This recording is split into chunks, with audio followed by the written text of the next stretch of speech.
বন্ধুরা, রাখাল বালকের সেই গল্পটা তোমাদের মনে আছে? দুষ্টুমি করে বারবার বাঘ পড়েছে বলে লোকজনদের বিরক্ত করছিল, আর শেষমেশ সত্যিই পালে বাঘ এসে রাখালের ঘাড়ে ঝাঁপিয়ে পড়েছিল। গল্পের শেষটা বড়ই দুঃখের ছিল, তাই তো? আজ তোমাদের একটা মজার ঘটনা বলি, শোনো। অনেক দূরে জঙ্গলের ধারে পাহাড় ঘেরা একটা ছোট্ট গ্রাম। সেই গ্রামের এক রাখাল বালক দিনু রোজ মাঠের ধারে ভেড়ার পাল চড়াতে যায়। মাঠ থেকে বেশ খানিক দূরে গ্রামের কিছু মানুষ সবজি চাষ করেন। একদিন রোজ বিকেলেই মাঠে ভেড়া চড়াতে আসি, সন্ধ্যা নামলেই ঘরে গিয়ে পড়তে বসতে। দিনগুলো কেমন জানি একঘেয়ে কেটে যায় রে ভোলা। হ্যাঁ রে, তা যা বলেছিস। আমার বাবা যদিও বলে একটু খেতে গিয়ে কাজ করতে, কিন্তু আমার ভালো লাগে না, তাই তোর সাথে এখানে আসি। এই শোন, একটা মজা করবো, দেখবি? কি মজা রে? আরে সেদিন নীতিকথার বইতে পড়লাম না, ওই যে অনেক কাল আগে রাখাল বালক দুষ্টুমি করে বাঘ পুড়েছে বলছিল, অমন করো রে। সে কি রে? যদি সত্যি এখানে বাঘ চলে আসে?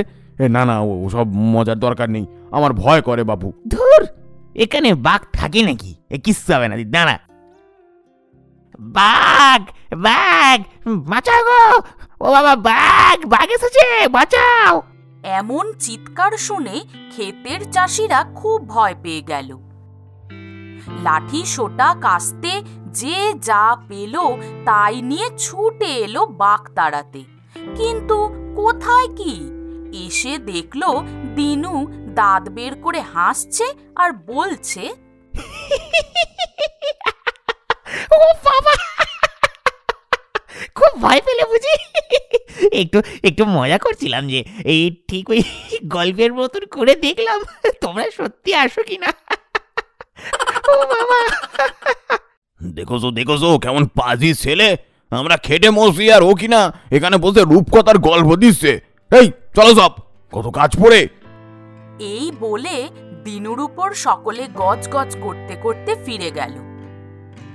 এমনই আরেক দিন দিনু আর ভোলা মাঠে গিয়েছিল ভেড়া চড়াতে। এমন সময় পাহাড়ি জঙ্গল থেকে বেরিয়ে এলো এক সিংহ। দূর থেকে সিংহ দেখে ভোলা আর দিনু দুজনেই খুব ভয় পেয়ে গেল। আতঙ্কে ভোলা চিৎকার করতে লাগলো, এই বাঘ, পালে বাঘ পড়েছে, বাঁচাও, কে কোথায় আছো, বাঁচাও। ভোলার চিৎকার শুনে ক্ষেতের চাষিরা বেশ বিরক্ত হলো। তাদের একজন বলল, দেখোছো কাণ্ড, আবার ছেলে দুটো কেমন বদমাইশি করছে। দিনুর দেখা দেখি আজ ভোলাটাও আবার বিরক্ত করছে। এই কেউ ওদের পাত্তা দিও না, নয়তো এভাবে দিন ওদের দুষ্টুমি বাড়বে। কাজ করো সবাই। এদিকে দিনু আর ভোলা দেখেছে সিংহ আর চিৎকার করলো বাঘ করে। এই শুনে সিংহ মশাই তো একেবারে অবাক। সে বেশ থতমত খেয়ে বলল, আরে এই ছোকরা, ভারী বেয়াদব তো। দেখছিস আমি হলাম পশুরাজ সিংহ, আর তুই কিনা বাঘ করে লাফালাফি করছিস, বেয়াদব কোথাকার। আচ্ছা, তবে এবার আমি চাচাই। হ্যাঁ, তুই বরং চিৎকার কর, সিংহ এসেছে। জঙ্গলের রাজা সিংহ আমি, আর বাঘ বলে আমার অপমান। ধর, এই অপমানের পর আর তোদের ঘাড়ে লাফিয়ে লাভ নেই। স্কুলে গিয়ে আগে পশু চিনতে শেখ, হতভাগা। আমি চলি। এর অনেক দিন পর দিনু আর ভোলা ঘুরতে ঘুরতে গিয়েছিল জঙ্গলের ভিতর। গল্প করতে করতে হঠাৎ দূর থেকে দেখলো এক ভাল্লুক আসছে। আতঙ্কে ভয়ে তারা কি করবে দিশে পাচ্ছিল না। হঠাৎ ভোলার মনে পড়ল গল্পের দুই বন্ধু আর ভাল্লুকের কথা। শোন না, এই ভাল্লুকের গল্পটা মনে কর দিনু, গাছে উঠে পড়তে হবে এক্ষুনি। আরে আমি আর তুই তো দুজনেই গাছে উঠতে পারি না হাদা। চল দুজনেই হার্ট ফেল করে নাটক করি। হ্যাঁ, তাই করি বরং। চ। কি ব্যথা, হার্ট ফেল হবে মনে হয়। ভাল্লুকটা এগিয়ে এসে এদের নাটক দেখতে পেল আর মনে মনে বেশ মজা পেল। কি কাণ্ড, কি কাণ্ড! এই গল্প তো আমিও শুনেছিলাম আমার দাদুর কাছে। এক বন্ধু গাছে আর এক বন্ধু নিচে। কিন্তু এরা তো কেউ কাউকে ছেড়ে যায়নি, দুজনেই ভালো বন্ধু। তাহলে কার কানে কি বলি? এই ভাবতে ভাবতে ভাল্লুক এগিয়ে গেল ওদের দুজনের কাছে।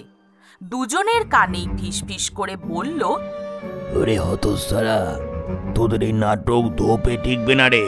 So bad drama, so bad, very bad. ওইসব গল্প আমিও শুনেছি। এবার উঠে পড় দেখি। আমি মরা মানুষ ছুঁয়ে দেখি না ঠিকই, কিন্তু এমন হাদা মার্কা মানুষও ছোঁবো না। ওরে, হার্ট ফেল হলে বুকে ব্যথা হয় গাদা, পেটে নয়। নিশ্চয়ই স্কুলে ফেল করিস। যা যা, আগে ভালো করে পড়াশোনা কর, তারপর নাটক দেখাবি। হ্যাঁ, যত সব অশিক্ষা। স্যার স্যার, আমায় যেতে দে। এই বলেই ভাল্লুক চলে গেল। দিনু আর ভোলা এবারেও বেঁচে গেল।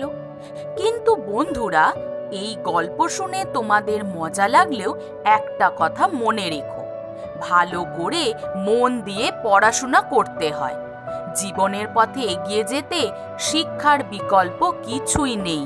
তাই শুধু গল্প শুনলেই হবে না, মন দিয়ে লেখাপড়াও করবে, কেমন?